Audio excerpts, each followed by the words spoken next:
দাদা কি গো বলো। ভাই তো মনটা খারাপ আজকে। কেন তো কিটকিট খেলতে যায়নি বাড়িতে আজকে? আরে বাবা, ওটা ওটা আসলে হা করে উঠছে, এটা কলা দাও ওর মুখে। কি হচ্ছে, মন খারাপ কেন? তুমি তো মাঝখানে ওকে এবিসিডিটা পড়াচ্ছিলে, হ্যাঁ এখন তো সেটাও পড়াও না। হ্যাঁ। তো আমি আগে যে আন্টির কাছে পড়তাম তার কাছে ওকে পড়তে দিয়েছি। বাহ, তারপর? তো সেই আন্টি সুন্দরবনে ইলিশ উৎসবে গেছে, আচ্ছা, আমাকে নিয়ে যাবে সোনা?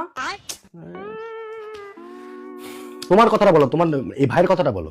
তা আন্টি তো ইলিশ উৎসবে ঘুরতে গেছে, তাই আন্টির ছেলেকে কদিনের জন্য আমাদের বাড়িতে রেখে গেছে। আন্টির ছেলেকে? হ্যাঁ না, আন্টির ছেলে আমাদের বাড়িতে থাকবে এখন। হ্যাঁ, কদিনের জন্য? 3 দিনের জন্য। হ্যাঁ, তা ওর মন খারাপ কেন? আরে আন্টির ছেলে তো ভীষণ লম্বা, তা ও যেখানে সুতো খাটের উপর ওখানে জায়গা হচ্ছে না ওর, আচ্ছা, তাই মনটা খারাপ। তা তুমি আমাকে একটা কথা বলো, তোমার মাসির ছেলে, কোন আন্টির ছেলে, তোমার এই কালো ছেলে, আর সামনে অবশ্য কোথায় থাকবে?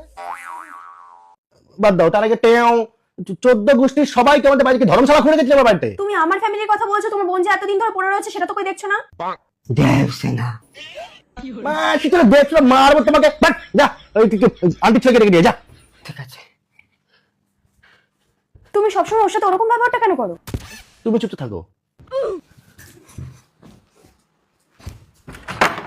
কি গো, আন্টি ছেলে আসছে। ইয়ে বাবা, তুমি কি ছোটবেলার জন্যই কমপ্লেনের বাড়িতে পড়ে গেছিলে? কি রকম লম্বা হয়েছে এটা, বাহুনি টাইম ওকে দেখতে পাইনি, তাই নাহলে এখানে নিত। দেখছে না মাসি ছেলে, তুমি কলা খাও। তুমি আন্টির ছেলে মানে দুটো একই ক্যাটাগরির না? কই, একই পাড়ায় থাকতো এরা? না না, তাহলে এর বাবা মা একে অপরকে কি নাম তোমার?